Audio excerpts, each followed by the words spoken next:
Doing an annual review when you're neurodivergent. Hi, I'm Brett, the Audi Boss. On this channel, we talk about ADHD and autism in the workplace. I have over 12 years of leadership training and experience in running teams and working in corporate senior leadership roles, and I'm also autistic with ADHD. Annual review was always something that was tough for people. A lot of my colleagues, especially my neurodivergent colleagues and myself included, the annual review was always this, it sneaks up on you. There's always this, oh my God, I'm panicking. I can't remember everything that I did this year. What am I even trying to say in my annual review? There's a flood of questions.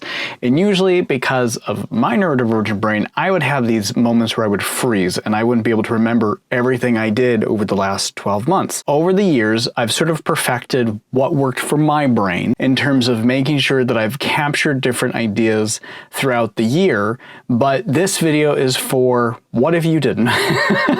What if you didn't capture all those things throughout the year, but you're trying to do that now at the end of the year? And there's also a lot of things here that can set you up for success in your conversations with your manager, but also things to think about for the future when you go to set your goals for the next year. We'll get into all of that, but first, let's start with this. How do we move past that panic freeze of processing for our brains when we need to stop and think about the annual review? Well, the first thing I like to do is a brain dump. Take a moment to just pause. Take a deep breath, either take a walk, drink some water, maybe talk to one of your friends at work, but take a few minutes where you're not doing anything except try to just think back and reflect on just this really simple question.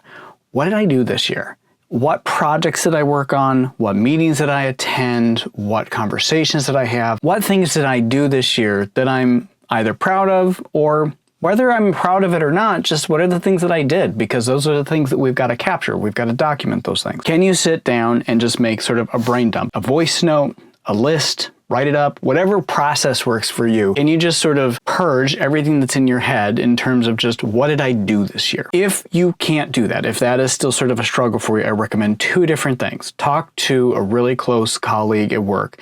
This is what Gallup surveys would say your best friend at work, or just somebody that you maybe work on projects with, or someone that you have work conversations with. Talk to them, see if they can help jar your memory and sort of get things back in the front of your mind about the things that you've accomplished this year. That, or sit down, take a look at all of your work meetings. Go back through your calendar for the last year. What meetings did you attend? What conversations did you have? What projects were scheduled in your calendar? Are there any clues within your work calendar pull into memories of things and projects and ideas and things that you worked on for the last year? Hopefully with some of those, that can kind of get your memory jarring and get it documented and start to write things down. Now, this writing doesn't have to be perfect. You just kind of want to get it out. You want to get it written down or a voice note, whatever process works for you. Now, the reason why I like voice notes is because especially if you have like Apple Notes or something like that, a voice note can then quickly be transcribed. Usually with Apple Notes, for example, you can get a transcription with your voice note, which is incredibly helpful when you have to do self-reviews and things in writing. So whatever process works for you, get all of that out and just sort of get it documented and put that off to the side for just a second. Now, let's go back and look at our goals. What goals did we set for ourselves this year? Now, in some workplaces, a lot of people set those goals at the first of the year or in the first quarter of the year and don't usually go back and look at them again.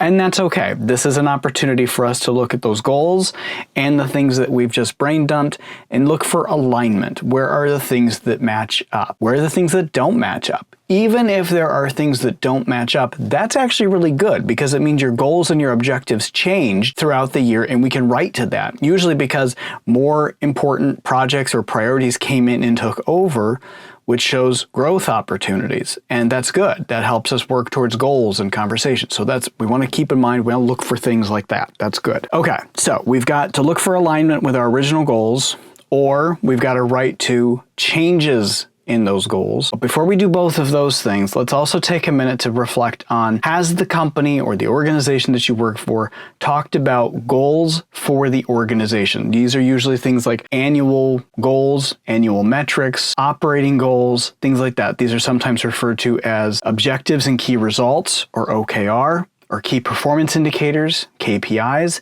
anything like that. If the company or your manager or your department has talked about anything like that, find out what those are, go look for those, and again, look for alignment between the goals that you've done or the things that you've accomplished this year and the things that the company is working towards. And again, you're looking for highlights or alignments.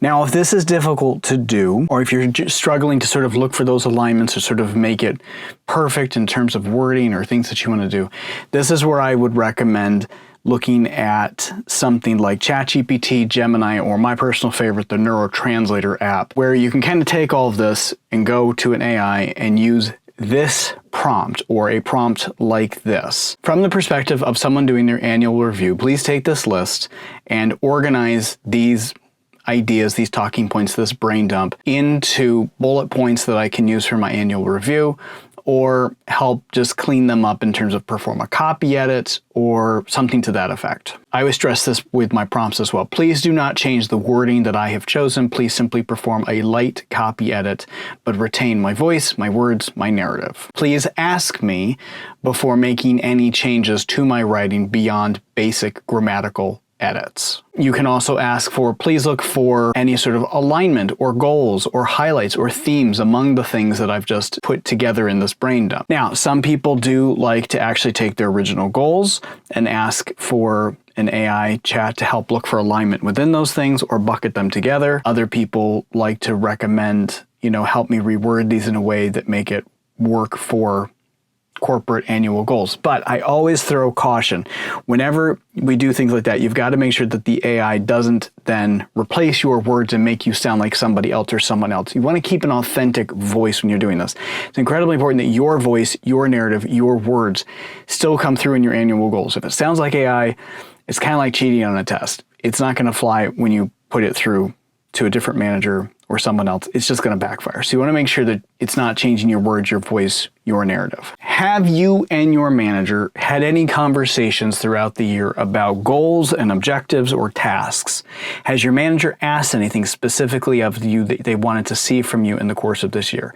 Can we capture that here, or can we make any alignments to the goals or the work or the things that you've done this year to those two things? Can we make connectivity between anything your manager has asked for you, or that your manager's manager has asked, or your company has asked, or your department has asked, anything like that? Can we look for any of those type of connectivities, highlight those? That's critically important for this part of the review. Do you know of any specific goals that your manager has?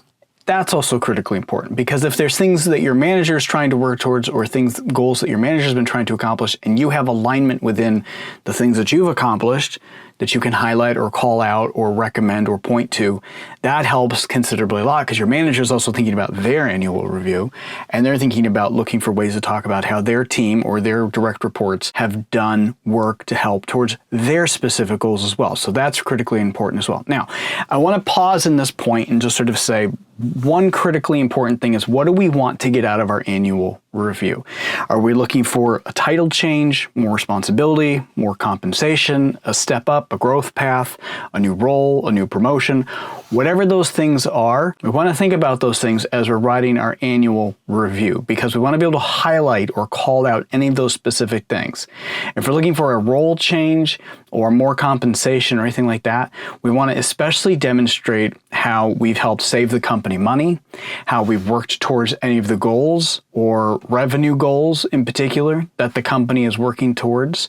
If you can demonstrate, especially with data or example or specifics of how you saved the company money, or you made the company money, or projects that you worked on contributed to growth or revenue increase for the company, all of those things are critically important. If any of the projects that you worked on have contributed to overall goals that the company set for that year, or your manager set for that year, write to those things, or bring any specifics or any data points that you can, call those specific things out. That's critically important. It's okay to have your annual review essentially be a list of things that you've accomplished in the past year, to-do lists, basically just things that you did.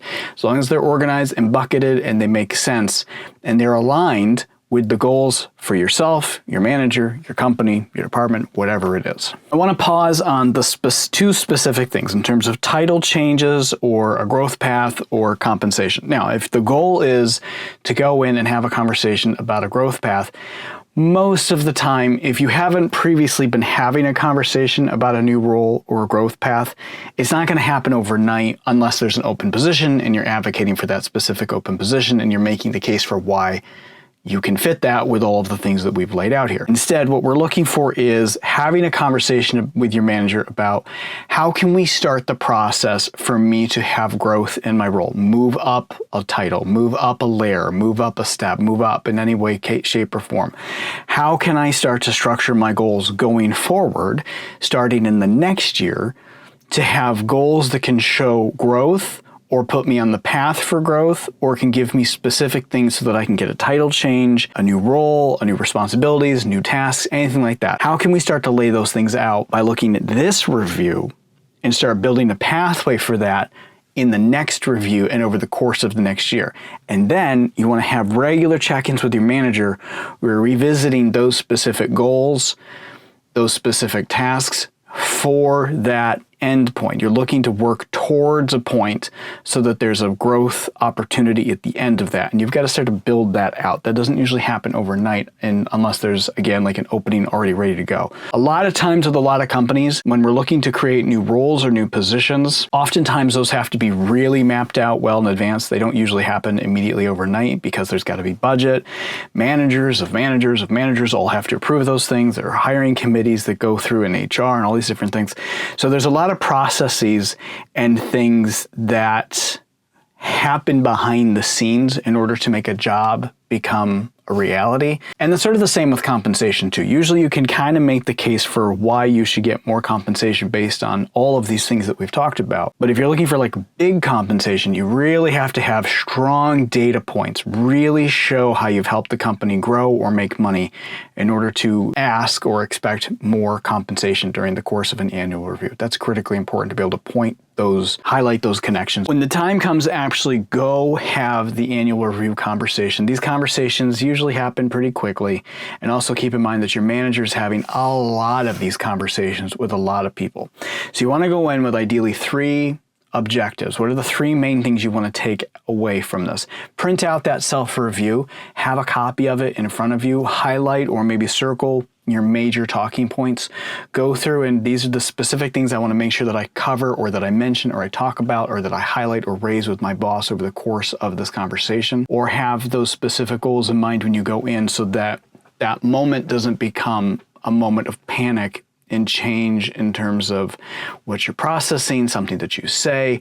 You want to watch out for rejection sensitivity if things don't go exactly the way you want. You want to manage some expectations just in case the conversation goes differently. Now, a lot of this can be set up ahead of time with the self-review and emailing the manager beforehand and say, these are the areas in which I want to talk about in my annual review. Now, the things that happen in an annual review shouldn't be a surprise for you and your manager, mainly because a good manager should be meeting with their team on a regular basis, with their team members on a regular basis. And these sort of things in conversation should be coming up at regular check-ins and throughout. If that's not happening, start to ask for more check-ins with your manager so that you can cover these things leading up to the next annual review. It's also okay to ask questions in an annual review. It's okay to sort of reflect on the annual review as sort of like an annual job interview where you can kind of go in and rehab those questions about where am I going? How am I doing? Where's the company going? What's happening here? What's happening there?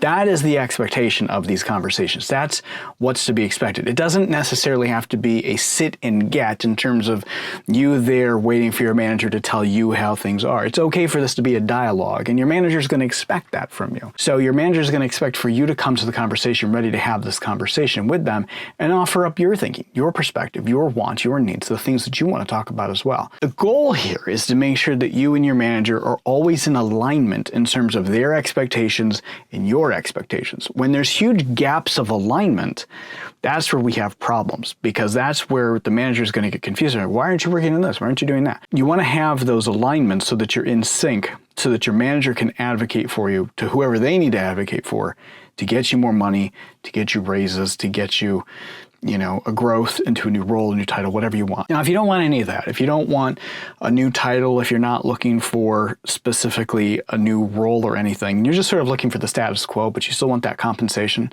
a lot of this still remains the same. But It's also important to point out, if you get really good at this, people are going to ask, why don't you want to move up? Why don't you want career growth?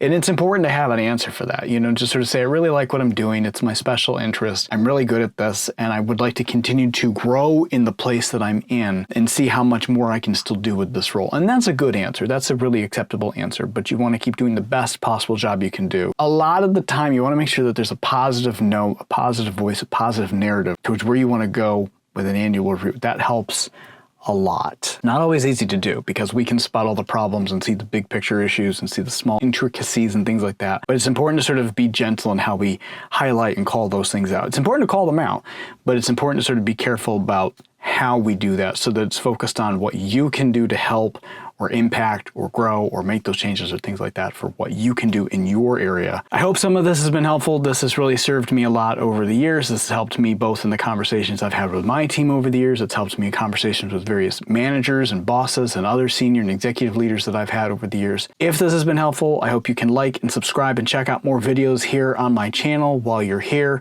It really does help my channel grow if you like and subscribe, and you can check out more of this on Substack, where I've written all this out, broken it down into bullet points and things like that. You can listen to this as a solo audio-only podcast, or you can watch this as a video on YouTube, or you can get both over on Substack. Thanks for watching. Please like and subscribe. If you have any questions or any specific areas of videos or things you'd like for me to cover in terms of neurodivergence in the workplace, please let me know in the comments below. I'm very responsive to comments, so definitely let me know, and please check out some of the other videos while you're here. Thanks for watching.